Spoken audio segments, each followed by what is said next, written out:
So lahat ng mga units ng mga bus nila doon sa certificate of registration nakalagay kung anong year and model. So therefore, lahat ng mga buses, public buses, special papuntang probinsya, 2017 upward sila. Are you sure walang 2015 yan? Are you sure walang 2010? Meron naman po kasi yung year model limitation po, Your Honor, ay 15 So ibig years. sabihin meron. Meron po, Your Honor. Okay, so meron pa rin mga converted dyan from right-hand drive to left-hand drive. Yes o no lang po?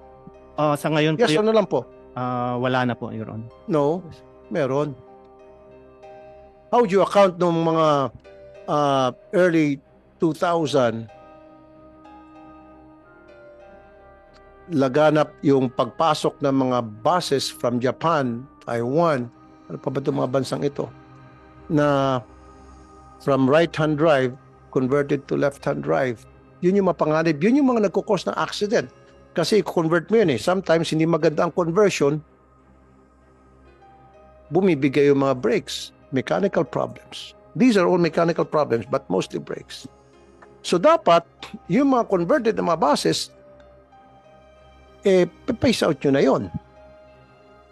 Kasi human lives at stake here.